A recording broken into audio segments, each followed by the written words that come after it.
freedomslips.com, 100% listener-supported radio, and now we return you to your host.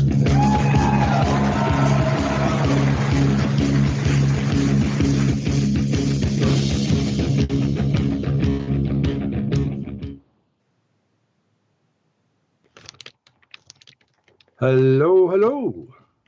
You are listening to the Universal Consciousness Show, the show for the thinking American.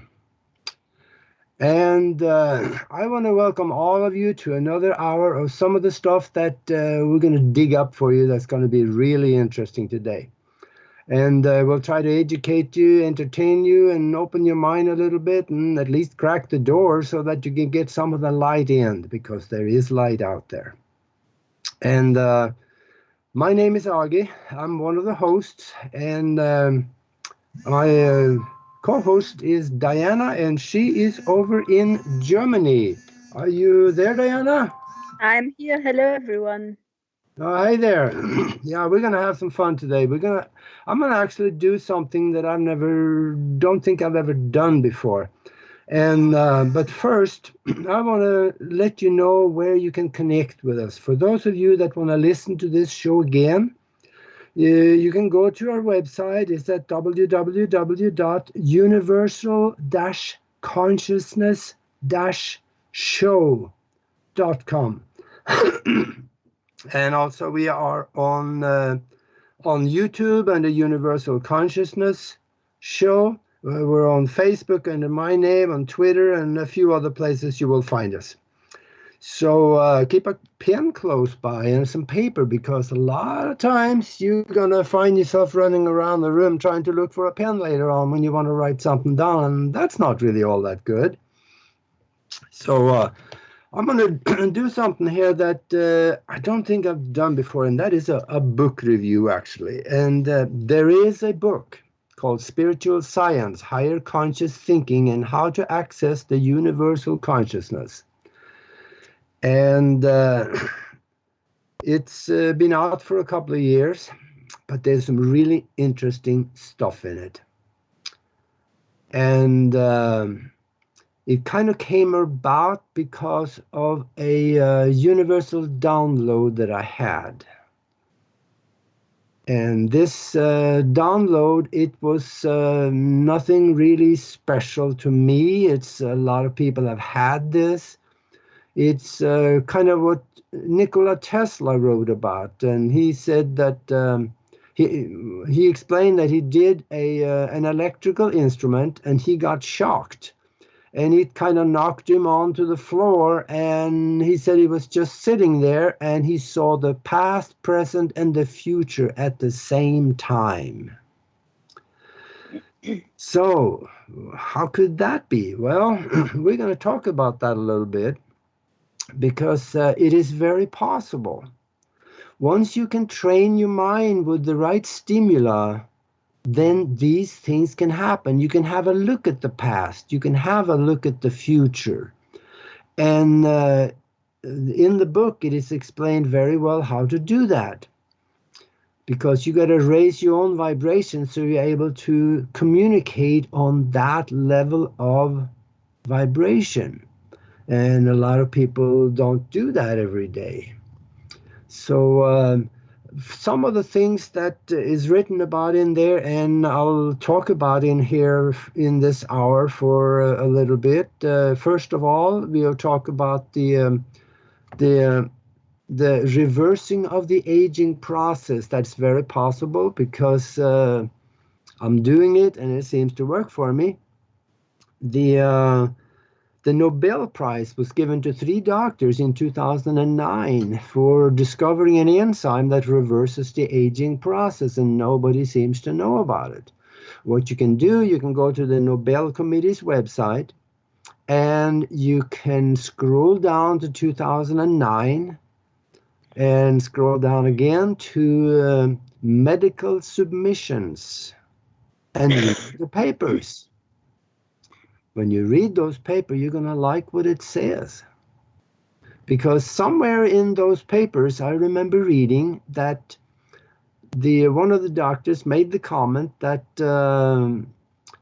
if everybody had enough of this enzyme in the body, there would be no need to die from old age anymore. Now that is powerful. And when I found out about this, I dug into it and got a lot of information out of there, and I've gotten out of other places. And I have found some very old people. I found out what they do and how they live and how they exercise and things like that. So that is also in the book and explained very well. If you look at some of the really old people, let's take an example. There is one guy that he was a university professor that came from China to New York on an cultural exchange program. He came here to teach at a university there. And of course, an American professor went to Peking at the time in the mid-1950s. That was the name of Beijing at the time. And the Chinese, he went out for dinner with some of his colleagues one evening, and he got food poisoning and died. So then, of course, he ended up at the morgue, and they started looking through his papers, and they called the ambassador and said, something's wrong with this guy. He's 154 years old. That can't be true. And the ambassador told them, yeah, he is. And they asked the ambassador, how could that be? And the ambassador told the guy at the morgue that, well, first of all, he only eats Chinese herbs and berries. And he also knew he could never die. So that tells us that it's not just the food that will reverse the aging process. It may be able to do that, but to make it better, you also got to join the mind with it. You have to know you will never die. Or that goes along with the law of attraction. Whatever you try to attract and totally are convinced is already yours, it's just that linear time has not caught up with it yet. That will happen in your life. So, but Aage, let's go a tiny bit back at the beginning, because I find very important what you say at the beginning, that the whole information for your book, it was through a universal download. So can you tell us a tiny bit, because I'm sure that people want to hear what exactly happened. So tell us what did happen, when and how and what. Well, I'm calling it a universal download, because that's when you can get information and it is kind of downloaded into your mind. It just shows up and you wondered, wow, where did those thoughts come from? But also can come with pictures. It can come with moving pictures. You can see things and you can feel them. You can know. And this is what I have. I was sitting in meditation, and I've probably been sitting there for 20, 30 minutes in meditation, and I had these lights coming in from the side view of my behind closed eyelids.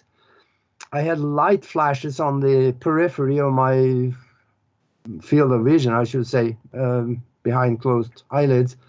And those lights got stronger and stronger, and they came in towards the center where the whole everything that I could see was just totally white, bright white. And then things started emerging in that light, the kind of like a silvery, kind of like almost like a boiling substance. And in there was floating concepts, ideas, inventions, pictures of things that some of these pictures were moving, and I could see some things from the past and the present and the future.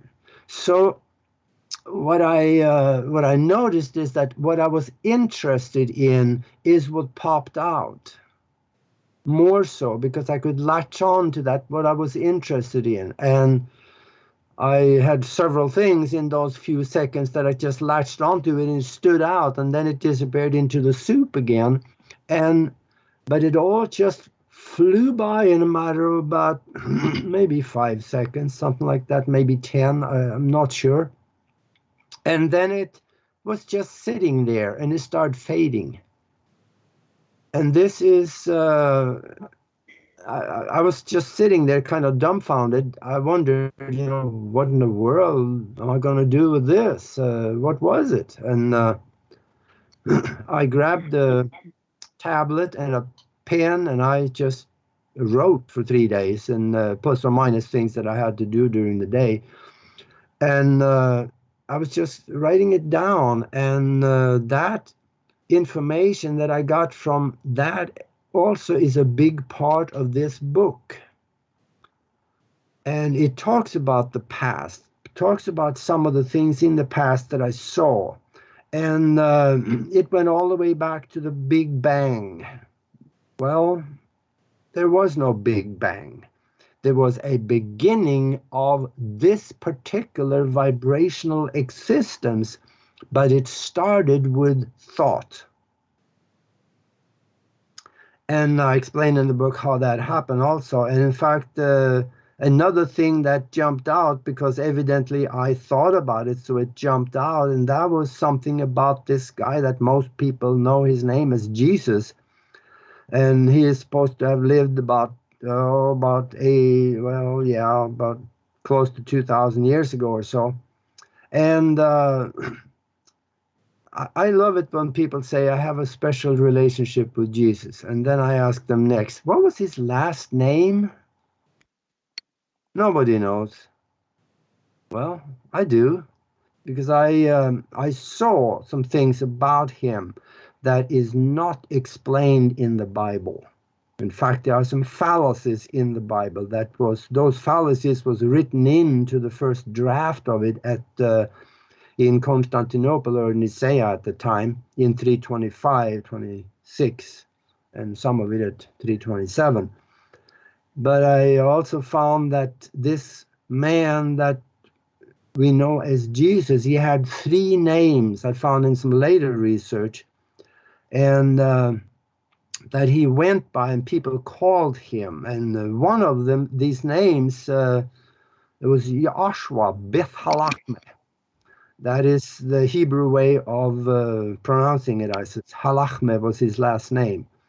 And this is something that there are some old surviving Roman records that speak of this. But of course, it doesn't really show up anywhere because the Catholic Church really don't want people to know about this guy.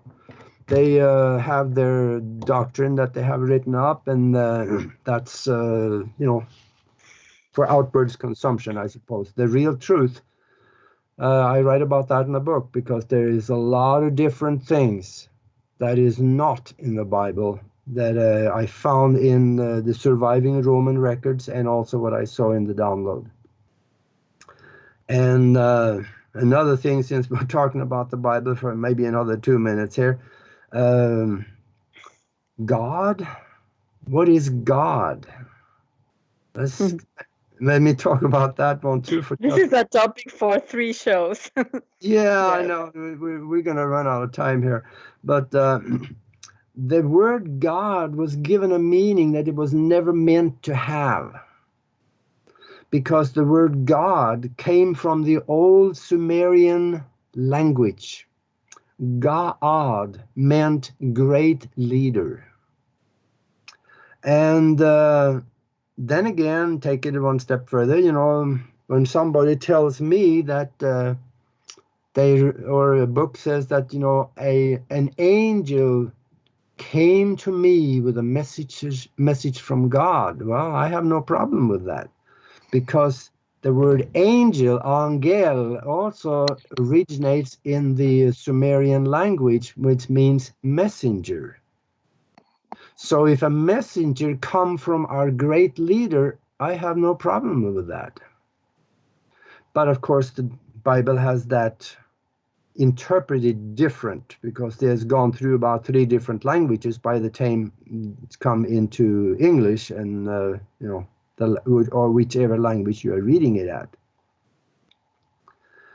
So the Bible was created for one purpose only, and that was to unify the Roman Empire, and nothing were to be written into it that would create any kind of division whatsoever in the Roman Empire. Because that's what Constantine told 223 people. Go to Nicaea, create a religion that will unify my empire, and do not emerge before you have done so. So what would they do? They would not go against the Roman Empire. They would do exactly like the Roman Empire requested. And these 223 people, they did that for quite some time. They went through 9,000 scrolls and old writings, including the Sumerian Tablets, and they found a lot of things there that they imported into the Bible. This is in their own notes from those meetings. I have read those notes. And those meetings in Nicaea, that was not a religious or spiritual meeting. That was a political meeting. And the people that was there, they argued a lot. And there's writings actually in the notes from those meetings that the 223 people that was there, they were afraid that the locals were going to come in and do away with them because there were so much arguments and fights and stuff in there that the locals didn't care much for them. So they were not necessarily high vibratory people, I guess we should call it. But anyway. And then we talk about God. The Anunnaki came to this planet 445,000 years ago. It's in the writings of the Sumerian Tablets. And they came looking for gold. And I explained that also, the more of the history of what they did on this planet when they came here.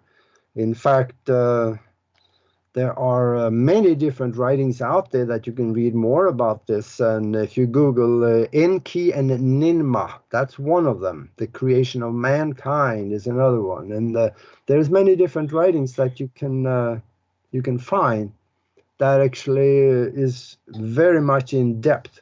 And I also go into that in this book about spiritual science. So this could be very interesting because a lot of the things that is written in the Sumerian Tablets are word for word what it says in the Bible. Well, how could that be? The Sumerian Tablets were written anything from 5 to 10,000 or more years ago. But in 325, the people in Nicaea, they came up with the same text and wrote it into the Bible, saying that this is what the apostles said, and there's some fallacies here. So if we want to look at the real truth, maybe we should look at history. So, but what you're trying to say about God is not that you want now to edge God out. So you mean just that God is not the God that we are, that is provided by the religion. So it's not the bad guy that is beating us for every sin, and you just mean that we just have to look deeper to see what God is, but not that you want to edge God out completely, or? No, there is, I guess the term God is okay. I have no problem with the term at all. There is this spiritual entity that most people refer to as God. That, yeah, absolutely. That intelligent entity is there. on the outside of the physical and in the physical, because it is part of what creates the physical. But what they talked about in the older days, they talked about God, that was the Anunnaki, Enki, because they created a worker that was intelligent enough to be just could work and don't ask any questions. And that was what became one of the races of mankind. And there are other races that also been seeded from space and so on. I saw those in the download that is kind of interesting. I write about that in the book too, where people may have come from.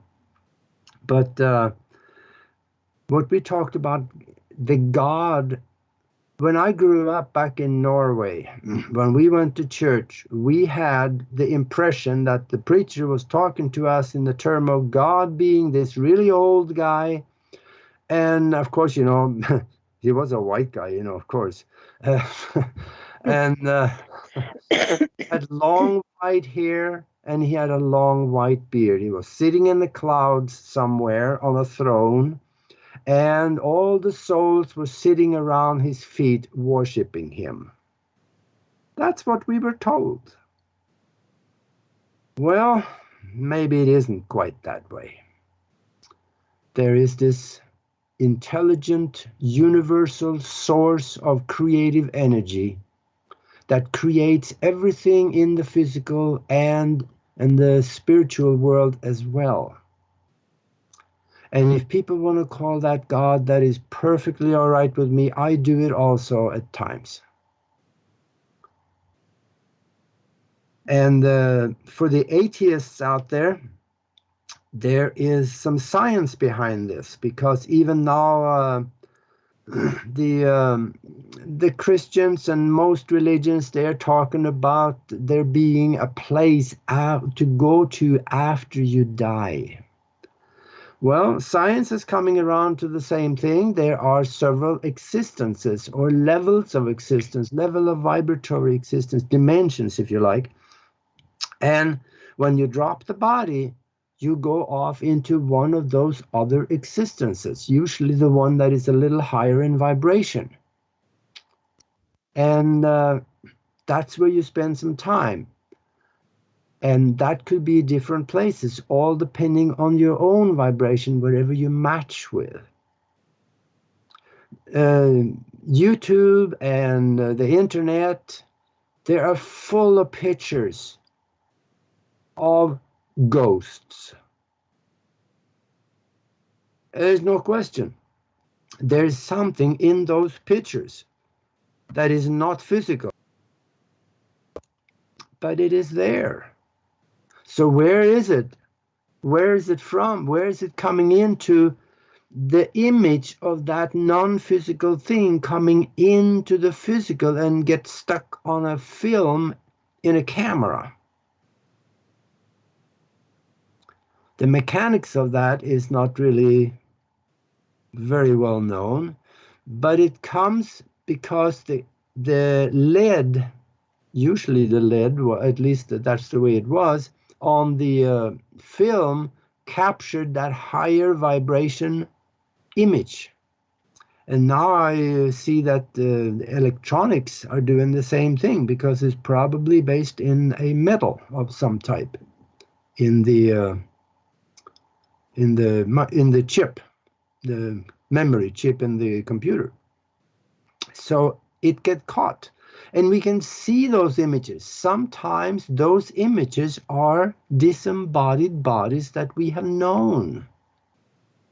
So there's something there. The atheists, they don't have anything to crow about anymore, because they have been proven wrong. All they can do is to deny that there is something after death, and then they look stupid. Not that they're necessarily all stupid, they're just ignorant, I guess I should call it, because they haven't researched quantum science, and they haven't researched these pictures that is out there, and they are undeniable. And let's see, there are some other things in that book? What should I go to next here, Diana? I'm just... Well, I think a very interesting point is about, because you are talking now about what's happening after death and stuff like that. First of all, I would like to ask if we do really have a free will, and what exactly is the free will? Yeah, that's a concept that is not understood very well either. Yeah. Because when I think I'm going to back up a little bit and say, what is the physical? What are we doing here and who are we? Let's put it this way. Quantum mechanics has proven through repeatable experiments that there, first of all, is more than one dimension, and this existence that we think we are living is only an imaginary illusion in a holographic form. So what creates it? Well, then we got to go out, because there's always something that creates a hologram. So we got to go back to what is it that creates the hologram, and that is that intelligence that I was talking about before. An individualized spark of life that has been given a temporary individualization we can call soul.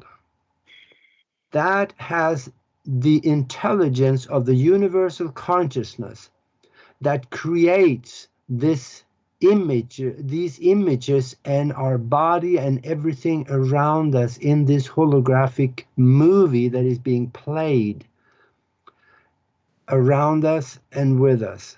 Now, some of that movie is predetermined, because there are the major thing in our life. What I saw is the major thing, like say who we're going to be married to, if we have car accidents, and what we're going to do for living and things like that. The major things are pre-planned. That is inserted into the holographic movie that we are living as a purpose, and there is some logistics on the other side or outside of the physical to make these things happen. You are being led by thought that is not created in your brain but brought in from outside of the brain, and that will tell you, those thoughts will tell you what to do and when to do these things. So there is a guidance. But the thing about, if that was for everything, then they would do away with the free will. But the thing is that who creates that or those thoughts? It is you. It is the higher self of you, the spiritual source of you that is creating those thoughts. And that higher spiritual source of you have free will, because it creates at will.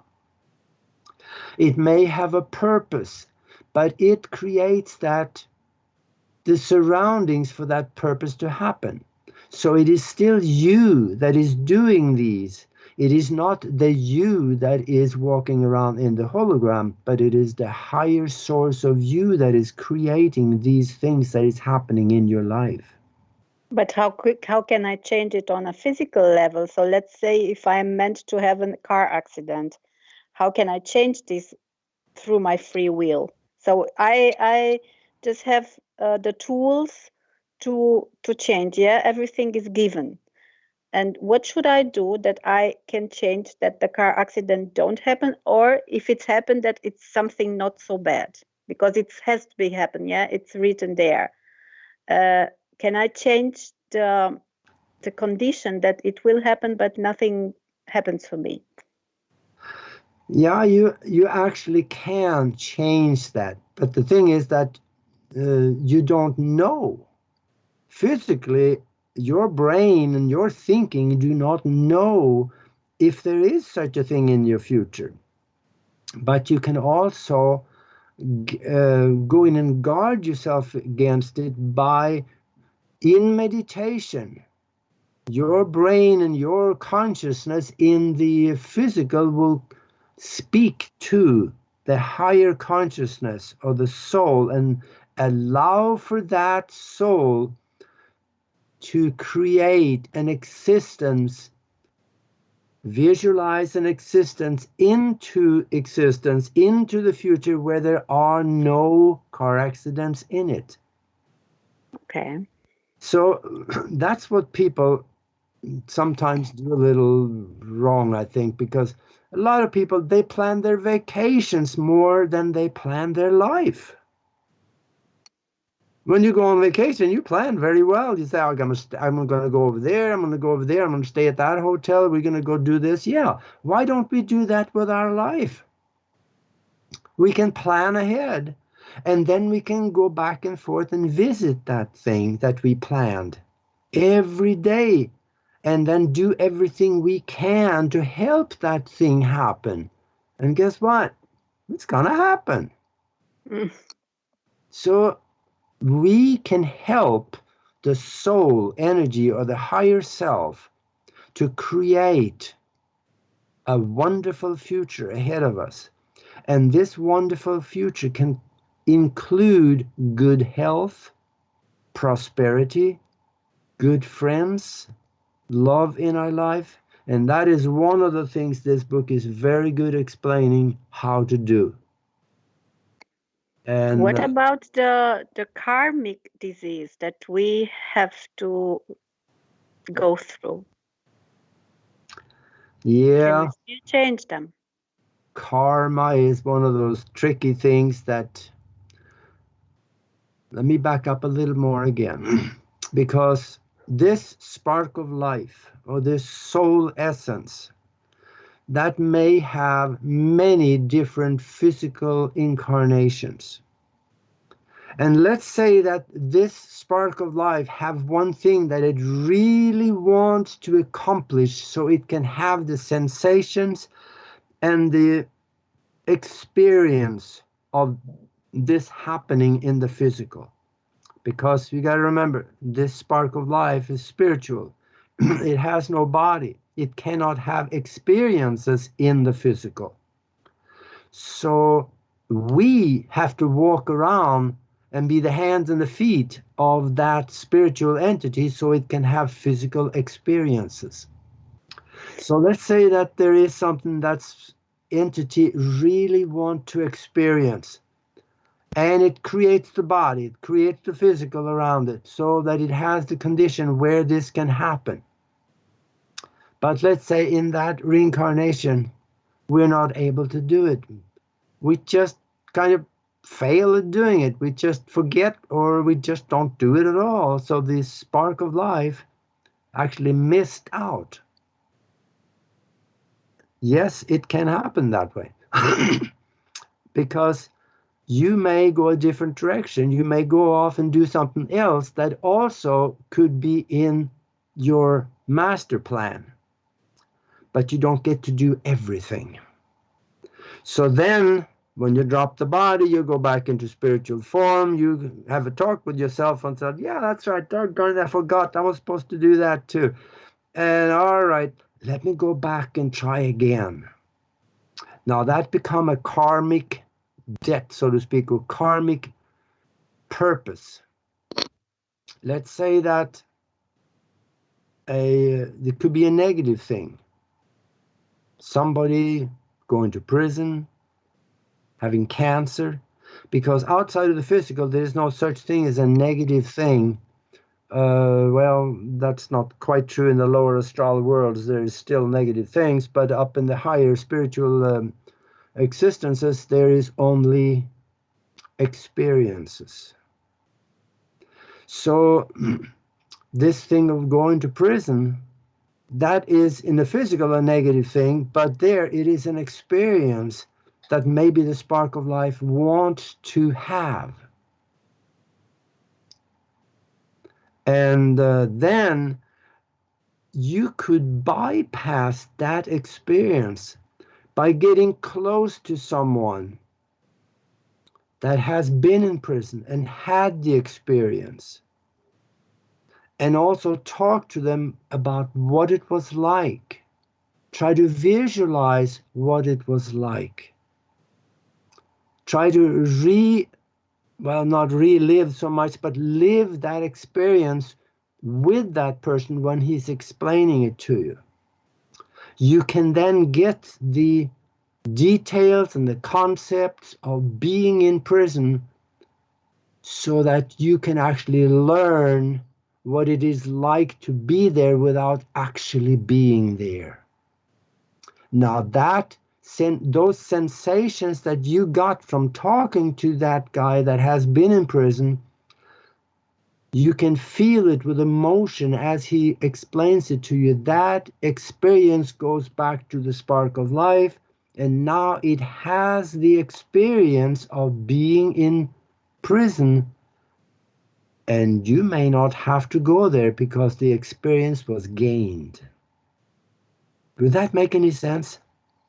Yes, of course. But it's also a mind twisting thing that always pops on my mind, because actually we know that time doesn't exist in the linear way as we see it on the earth. So that could mean that we have parallel existence. So we are, in this moment, we exist in many dimensions in the same time. So does it mean that it can happen that I die in one dimension and I continue living in another one? Oh, absolutely. Yeah. To tell you a little bit about that is that this is in another dimensional existence parallel to us. There was a large asteroid that hit Earth in 1975. And within the next 2 years, pretty much all life was extinguished on Earth. So if you were in that existence, you died in that existence. But you're still here. Yeah. You know, it's like the Mandela effect. That is a very well known, no? Absolutely. Well, you had an experience on that that bus that never showed up. Yes, this was a tiny one. Tell us, take a little time and tell us that, because it is so phenomenal. It just blows me away when you start thinking about what happened to you. Yes, I had two kind of such experience. One is what was this one with the bus, that I was regularly driving with this bus more than a year, every morning at the same time. And one morning I was sitting there and no bus came. So I just asked another driver from another bus in the station, when will my bus come? And he looked at me very weird and he said, "Hey, madam, don't you see that it never comes here?" And then I looked at electronic panel, and it was no, my bus, it was not announced there. But okay, electronic panel can be wrong, but on the metal panel where it's written, with a pen, and it's no electronic, so nobody can change it, it was also not there. So, and at that time, at that day, my bus doesn't exist, or it didn't drive in this place anyway. And another thing that really shocked me, it's about my neighbor here, where I was a few times to take a parcel, where my parcel was left there. So I was several times to her apartment to pick up my parcel. And I remember that I came back in my apartment, and I also told my mom how nice is her apartment and that she's living there and there. And after 1 year, it was again the postman left my parcel at her, and I was again there, and she didn't live there anymore.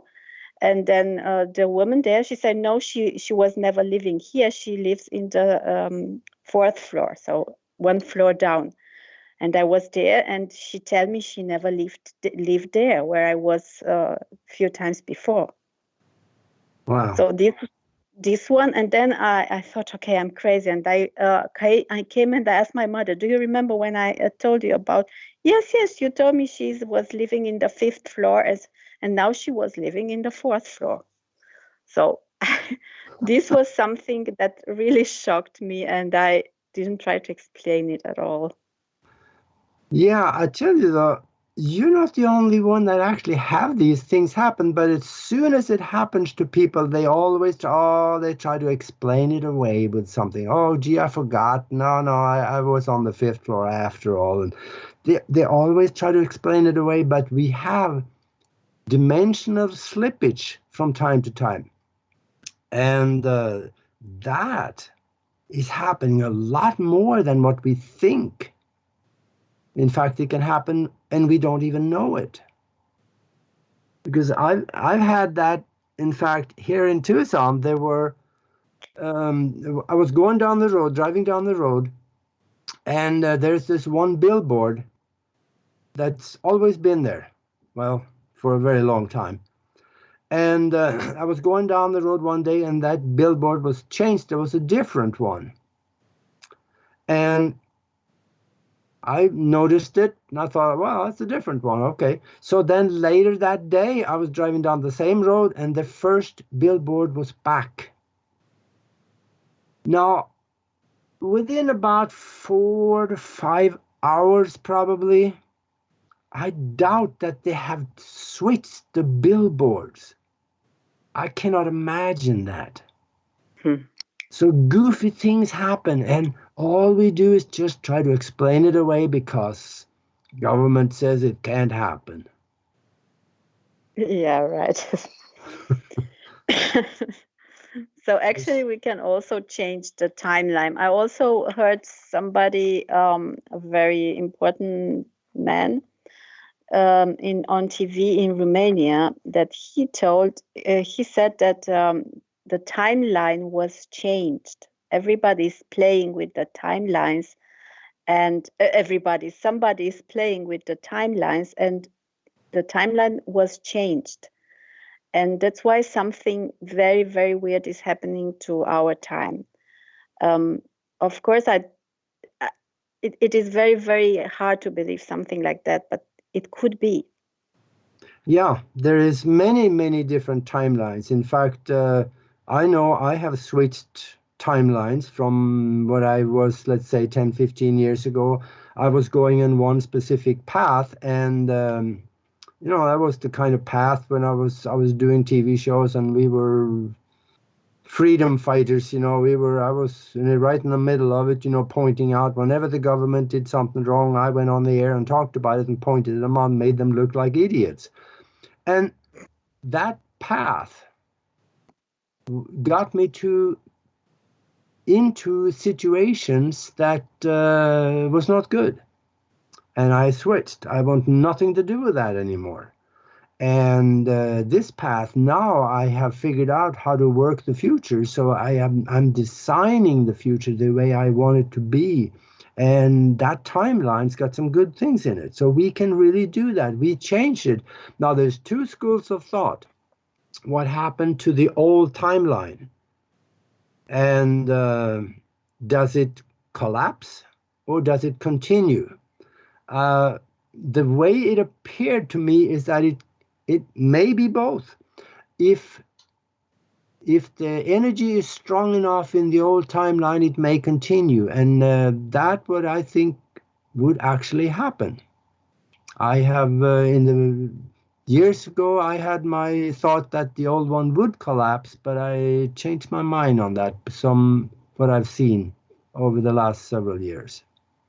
But what if you have a kid? Do you have to change the timeline of your child in order to take him in the new timeline, or how it's happening that?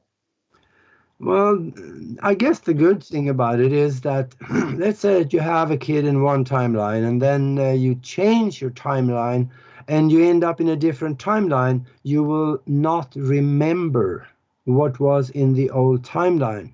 So I would believe that you take everything with you, but if you didn't take everything with you, there are some of the things, and maybe especially things that you try to get away from, you may leave behind, but when you're in the new timeline, you will know that you will never remember that what was in the old timeline. So whatever is in the new timeline, that's what you have, and that's your reality at the time. So that's the only thing you know. Well, this is more interesting. Yeah, it is. It gets so. In fact, in the back of the book, I got a whole chapter on time travel and timelines, and it explains, in fact, how to do it, how you can go and have a look at the past. In fact, how to look at the future. I've had some looks at both the past and the future, and the future in my timeline. I got some good things there because I put it there. I designed it to be there. And but as far as sorry to interrupt, yeah. As far as I can remember, is that you wrote there that you are not allowed to interfere. If you go to visit another timeline, you are not allowed to interfere with your person, with another you. Yeah, that's correct. And if you go, let's say that you go, stay in this timeline and go into the future, and you have a look at yourself, say 20 years from now. Yeah. I would not go up and say, "Hey, I'm Aage. Who are you?" Well, yeah. I wouldn't shake my own hand, with other words, because there is something in the matrix that could create a quantum bridge and just snap you back to where you came from. There is also, time travelers are not supposed to make major decisions in other timelines or other time futures or past, because then you change that timeline that you're in, you end up in a different timeline, and conditions may be different. Now, if you are going to change a timeline on purpose from the present moment on forward, that is fine. But don't go into the future and start making major changes and go back, because then you may not get back to the place where you started if you start making decisions. And it affects other creations that you have around you also. So it gets tricky. That's what the last chapter of the book is about. So, but there is perfectly well. I had an electronic device also that I have played with and had some very strange experiences. And I talk a little bit about that, but we don't really need electronics to time travel. The mind can be trained for it. See, we were never taught how to use our mind. And my perfect analogy for that is if you took a man or a woman right off the street, put them in the left seat of a Boeing 747 in the cockpit, that's the captain's chair, and tell them, let's go flying. They wouldn't have a clue. But you give them 1 year's worth of training in that airplane, and it'll take a year. And then put them back in the left captain's seat, captain chair, and say, let's go flying. He could take us flying. Same thing with the mind. We were never taught how to use it. Time travel is one of the things that we can actually do. We can change existence from our present path to a different path by creating a new timeline. And this is what the book is all about. Teach you how to use your mind in ways that you were never taught how to do. I see we're getting down to the end here pretty shortly. Yeah. Maybe I should tell people where they can actually go and have a look at us. We can go to the www, it's a website, www.universal-consciousness-show.com. And we have a lot of shows there, and some very interesting ones. And also you can go and click on the picture gallery, and you end up at a different website. That is www.aage-nost.com. That's where I got 4,800 really strange and unusual, phenomenal pictures from anything from NASA prints of people walking on the moon without a spacesuit to you just name it. It's there. And also you can find this book, of course, on that website, aage-nost.com. In fact, it's on sale there, and also on just about everywhere else in bookstores and Amazon and places. So you can have a look at it. And when you go there, look at all the subjects that is in the book. We talk about ascension. What is it? How does it work? We talk about immortality. What is physical death? What's the soul? Soul memory. What is heaven? Where is it? It's not above you. And love, transferring love to someone else.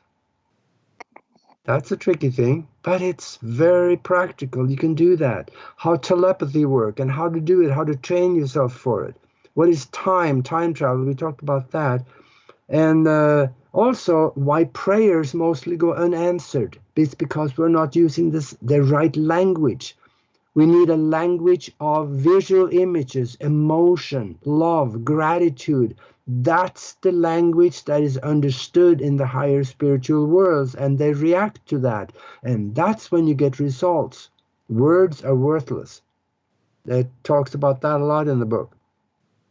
And who are the guardians of the soul? We talk about that. And the universal consciousness, explain what it is. And what the physical is made of.